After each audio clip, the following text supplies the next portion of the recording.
Hey, Iran. First and foremost,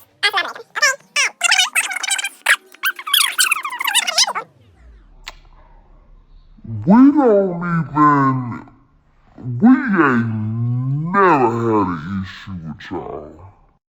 My name is actually Arabic. Have you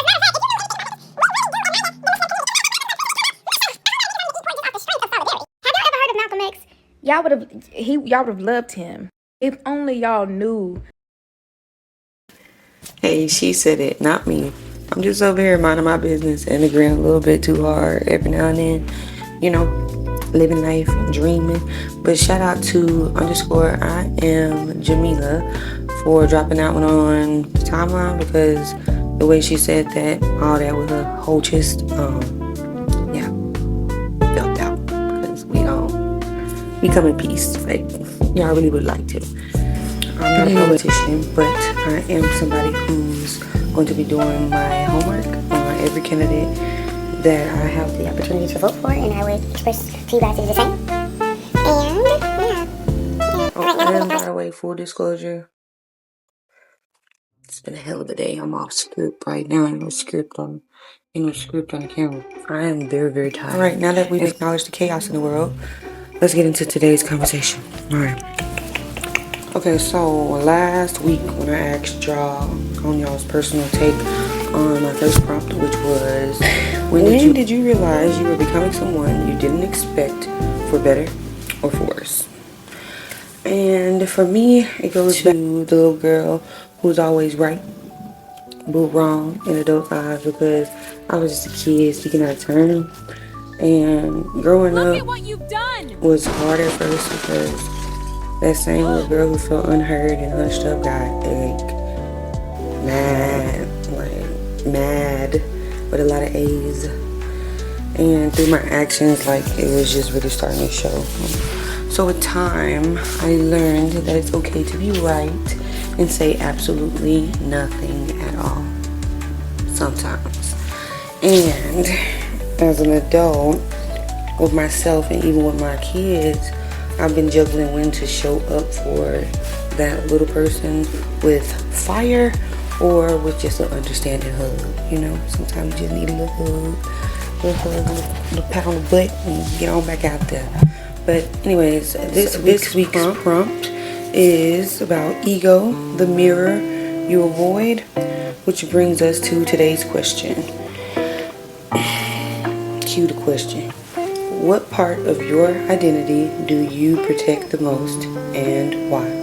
The part you guard, work with me. The part you don't let everybody touch. Y'all know what I'm talking about. I know the part your ego steps in front of before anybody get too close to you. You know, the little ghosting scene I like to do. But ego isn't always loud. Sometimes it's just, flat out survival. And sometimes it's the version of you that learned to hide before you healed. And the growth begins where ego ends, to me. You gotta take my word for it. I ain't no psychologist or anything.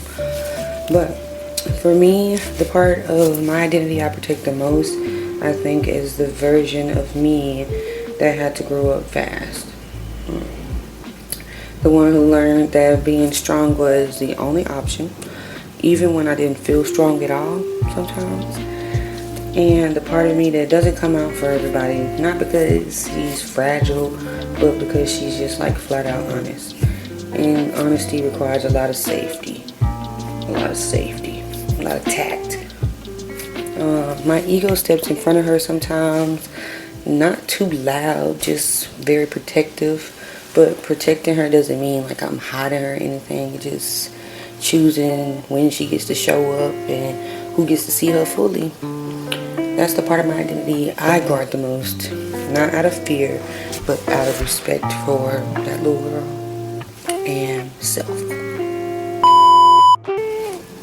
But before we get out of here, I want to close out the episode with two things that matter to me.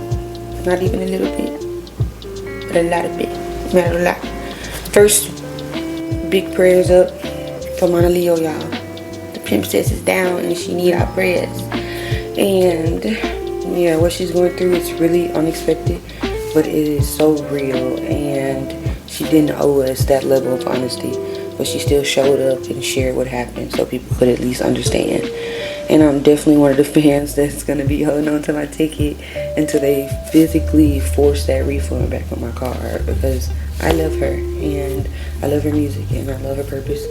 So I'm hopeful and I'm grateful she listened to her body. Speaking as someone who lives with RA, listen to your body, y'all. Like, when something feel off, it usually is, yeah.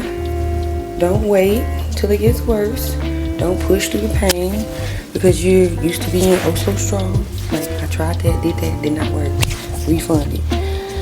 But strength is knowing when to stop. And boom clap me in. Yeah, I thought y'all would say, get a little man check. Get a little man check.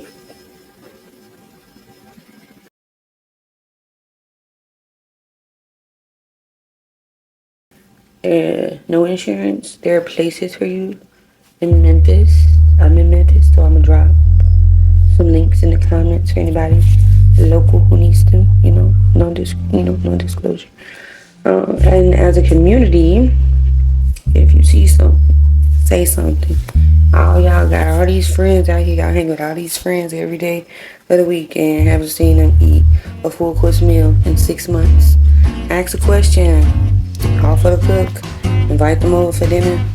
You never know what someone is carrying, and you never know how your actions might be the thing that helps them keep going. I knew, that was a thing for me.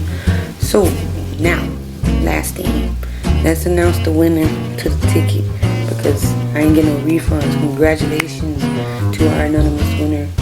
I'm gonna play the clip.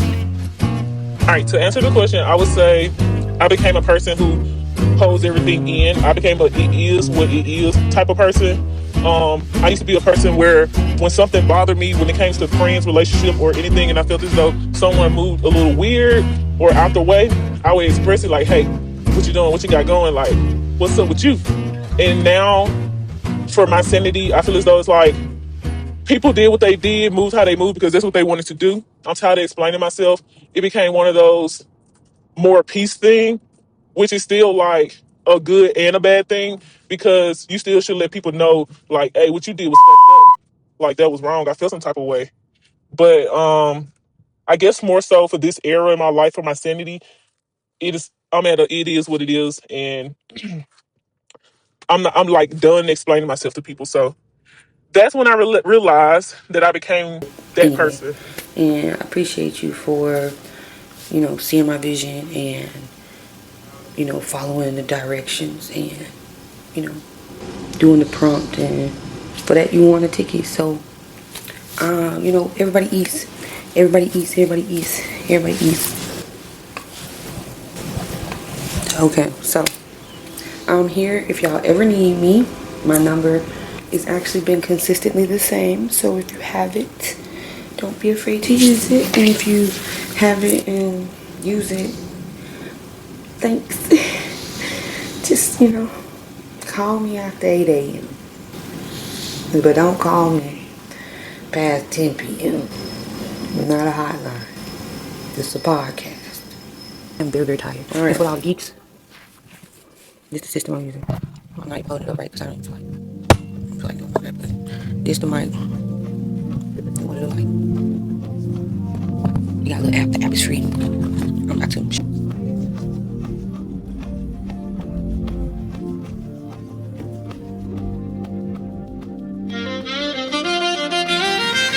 Alright. Love y'all. KB out. Oh.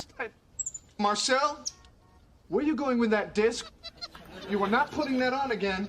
Marcel, okay, if you press that button, you are in very, very big trouble.